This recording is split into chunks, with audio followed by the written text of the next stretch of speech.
Ask me anything. That's what I asked of you guys earlier this week. I thought this would be a good idea to help you guys get to know me a little better and to just create some general community engagement. But at the same time, I also thought this would be a good chance for you guys to ask, whatever Star Trek Online questions you might have that I may not have covered over the years. So let's go see what you guys asked and see what answers I have. Hi, Future Stu here. So this AMA video ended up being quite a bit longer than I thought it was going to be. So instead of 1 hour long video, I'm going to be splitting this up into 3 shorter videos.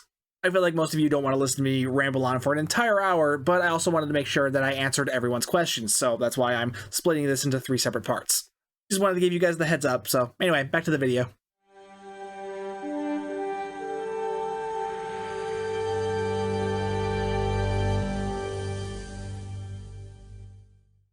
Okay, let's jump right into it. My first experience with STO was about a month after it went free-to-play in 2012. I'd really only watched Enterprise prior to that, but discovered STO on Steam, quickly got into it, and then binged all of the Next Generation over the course of 2 weeks. So my question is, how did you first discover or get into STO, and did it get you into Star Trek, or were you already into it? I'll answer the second question first, because Star Trek is just something that's kind of always been in my house. My parents watched the original series before they met each other, and I mean, they watched The Next Generation as it came out, and then I was born. So I always like to joke that I was basically raised on Next Gen reruns, and I was born in the early '90s, so it was kind of as the Berman era was ending. So I was watching. I watched a lot of Next Gen and Voyager as a kid, and then Enterprise as I got a little older. I didn't discover Deep Space Nine until later on, but yeah, to answer the question, yeah, Star Trek is just something I've always been into because it's just always been around. It's just been this weird constant in my life. As for Star Trek Online, I had been following STO's development since it was still in the hands of Perpetual Entertainment. I remember being really disappointed when Perpetual went under, and then Cryptic picked it up, which, yay, it was back on track. And I remember when Cryptic first opened the forums for STO, like day one, I signed up for those. I played the game. I was actually invited to the closed beta like the summer before it came out.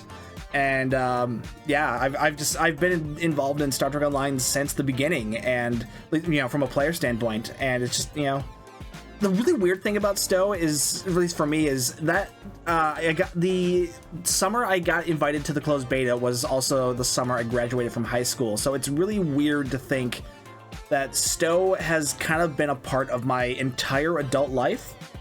It's a very odd thought. It really just kind of makes you think about how long STO has been around. If you were at the beginning of the development of Star Trek Online or a hypothetical Star Trek Online 2, what feature would you add, remove, or alter?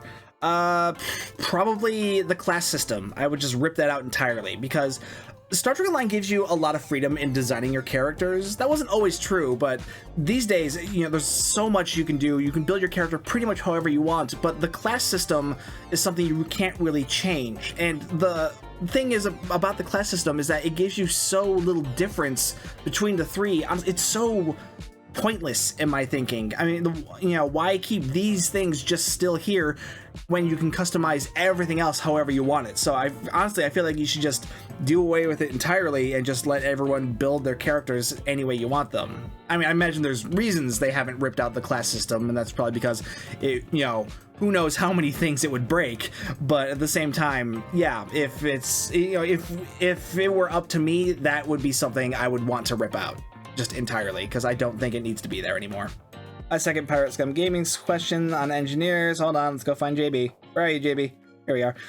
If you were allowed to advise Jonathan on how to revise the engineering career, how and what would you change? See, I've always been kind of critical about engineers, mostly because I main an engineer, and they've always been I like to call it the Chief O'Brien career, because it's the class of suffering, because we're always stuck with these useless heal abilities like rotate shield frequencies and miraculous repairs, which unless you build into those skills, which are hull repair and shield repair, stuff like that, those skills really don't do anything, which is really annoying. So I would probably want to adjust those so they have a bit more versatility to them, because as they are, they're very unless you seriously build into tanking traits. And even that, I've proven this a bunch of times, several other content creators have too, you don't need to feed into those skills in your skill tree in order to make an effective tank build. So those skills are pretty much useless.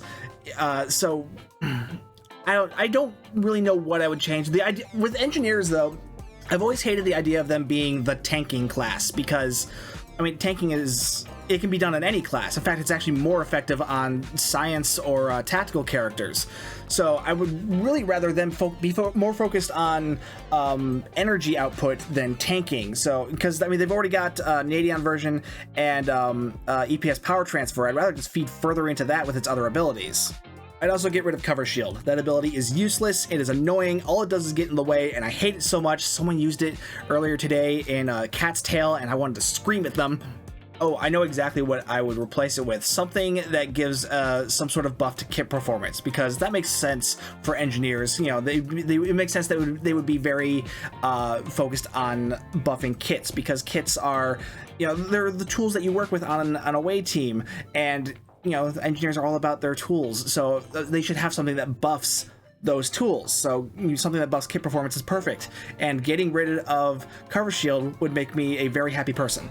Okay, back up to the original question. I second JB's question on engineers. I love playing mine, but with the bad rep from the DPS chasers and the spread across the powerful survivability gear in recent years, it makes it hard to argue for them in the current state of the game. What would you change? Why would you keep anything they offer today? Yeah, like I said earlier, I would just, you know, either ditch those heal abilities or add something to them that gives further benefit to your power levels. And like I said, you know, totally ditch Cover Shield. But at the same time, like I said earlier, I would rather just rip out the class system entirely. Given the rumors about layoffs and such, would you recommend still spending money on the game or wait for a concrete announcement from Cryptic? I don't think we're ever going to get a concrete announcement from Cryptic. I know Kale said on 10 Forward Weekly recently that he doesn't think Stowe's going anywhere. Even if there was something to say, I mean, like I said in my video about this, even if there was something to say, he wouldn't be allowed to say it.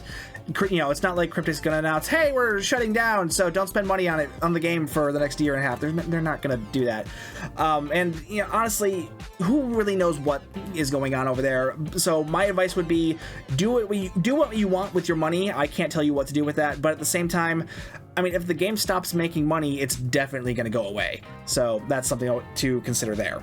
For an ISOMAG build, does running a few weapon power help the overall damage versus a single weapon type, since it keep your weapon power closer to full longer? I assume they mean, is it a good idea to re-engineer one or two ISOMAGs to buff weapon power instead of whatever energy type that you're doing? And the answer is no. You want to keep them all re-engineered for whatever damage type that you're using. So phaser, disruptor, plasma, etc. You know, any of those, you want to keep those re-engineered for those, because they're just like the Spyro consoles. You want to keep those re-engineered for your damage rather than your power, because I mean, the weapon power, they're already giving a ton of weapon power. What little extra weapon power that the weapon power mod would give really wouldn't make that much of a difference in comparison to the Cat 1 buff that you'd be getting from, you know, whatever damage mod that you'd be re-rolling. The only exception to this is on the Jellyfish mode console off the Nidarian Defender, because the lightning damage that thing does is actually scales with your weapon power, but because it's not an actual weapon, it doesn't consume your weapon power. And really, you know, you're not using any actual weapons with that, so there's no point in feeding into any sort of damage type because it's all electrical damage. So if you're really wanting to make a true Nidarian Defender build, you actually want to get a bunch of ISOMAGs re-rolled for weapon power, because that is going to be more dependent on that than they would be on anything else on those consoles. So the Nidarian is the one exception to that rule. But yeah, with any other conventional weapons build, just re-roll for whatever damage type you're using. And we see an overview of all the individual C-Store ships, T6 and T5 that you own. What new event ship would you like them to add to the game? Honestly, it would probably be quicker to show you what C-Store ships I don't have. Okay, C-Store ships that I own. Well, here, let's purchased all. As you can see, it's quite the list. So it's a lot. Oh my god, so many ships. I've played this game for a very long time, keep that in mind. So here, let's go the Federation ones. Even then, that's a long list. So let's show you the ones I haven't purchased. It's, here, the Mirror Guardian, that ship's terrible. Any of them, I only own one of the Miracle Worker cruisers, and that's because I wanted one of the traits. I don't own the normal Guardian. I only own one of the pilot escorts. I need to pick up another one because I wanted to pick up one of the traits for that all-torp build, because apparently one of them has one that fires torpedoes, and I totally didn't know about that because I don't own any of those ships. I actually don't own the Nautilus. I keep thinking I own this ship, but I don't. Let's see, the Theseus escorts, not to be confused with the Theseus Miracle Worker destroyer that just came out. This is a different Theseus. I don't own the Tellarite ship, but I do own the other two. I don't own any of the old command battle cruisers.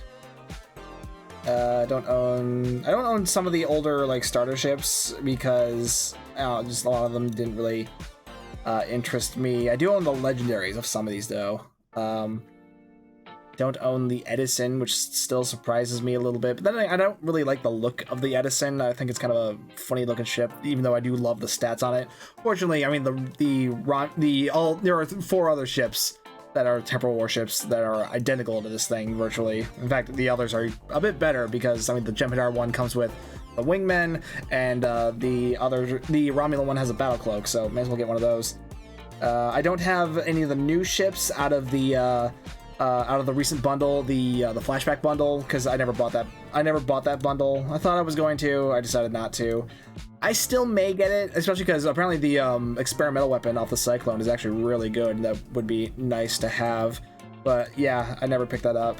I don't own the Sirius either because I didn't buy the 13th anniversary bundle because I didn't care enough to spend the money on it, and I only wanted 2 of the ships. I ended up getting a 3rd one because someone gave me a C-Store coupon at the time, so I own 3 of the ships. This is the only one I don't have because I didn't like the seating on it, so I didn't really care enough to get it because the Sirius, it's not a bad ship, but it's so much like pretty much any other dreadnought in the game. It's just I didn't care. I have so many dreadnoughts as it is. I didn't see the point in getting this. Okay, Klingon ships. There are several of the Klingon ships and the Romulan ships and the Jem'Hadar ships I also don't have either. The Jem'Hadar here, smaller list. I don't have the support carrier. I don't have the Vanguard temporal warship. That's a little surprising. And I don't have the Recon destroyer because I already have the New Orleans. Romulan ships. I keep meaning to pick up the Vastam. I mean, it's not like the most amazing thing, but I do like the Vastam. Just haven't gotten it yet. Don't have the Morgu, but I have the Legendary. Again, don't have any of the Miracle Worker cruisers. Don't have any of the pilot escorts. Never picked up the Hathos. Again, I don't like the stats on it. I do like the idea of them making more like Reman-inspired ships, though. I thought that was a cool idea. I wish they'd do more of that. Don't have the Recon Warbird, because again, I already had the New Orleans. And yeah, the pilot escort. Klingon ships. A lot of the same stuff as the bad stuff. Oh, I don't have the flagships. I don't have any of the Bortasks on this one, at least the T6 ones. The legendary one was the first Bortask I ever owned. I own the Mata. But I didn't buy it through the C-Store. I have it unlocked in the promotions tab, so I do technically own that one. I don't have the Farast ship. Don't have most of the pilot escorts. Don't have however you pronounce that one. This is basically the Klingon version of the Miranda. That's the original Miranda, the Reliant class, which is not great because it has a pilot seat on a cruiser, which is dumb and doesn't even have a primary spec. More pilot ships. I don't yet. More of the Miracle Worker cruisers. Don't have any of those. So yeah, you can kind of see which ones I don't have. Oh, I don't have the Kib. This one was one I thought about getting, but decided not to. But I mean, that could still change. I might pick this up eventually. Just because it's such a weird looking ship, but I do kind of like the look of it. But I mean, with how old it is, I'm like, do I really want to? Because I mean, keep in mind, this was like one of the first tier 6 ships in the game, so I'm like, eh.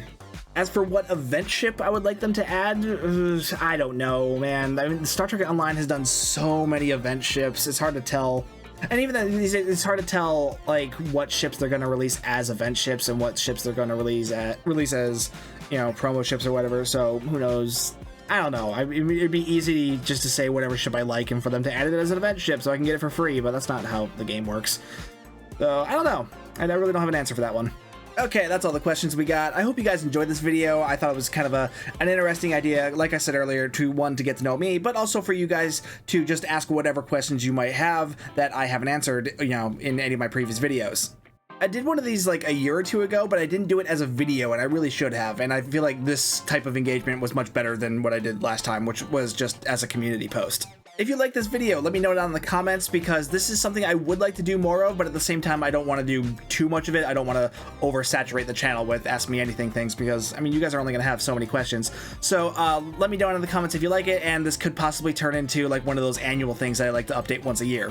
And as always, while you're down there, be sure to like and subscribe and hit that bell for notifications. If you'd like to further support the channel, you can hit that join button to become a member, or hit the super thanks button, or find the link to the merch store in the video's description. If you're ever shopping on the Epic Games Store, be sure to use my content creator code STU1701. Doesn't cost you anything extra, but it does help me out, and I do appreciate that. That is Epic Creator Code STU1701. Either way though, thank you so much for watching. My name's Stu, and I will see you guys next time.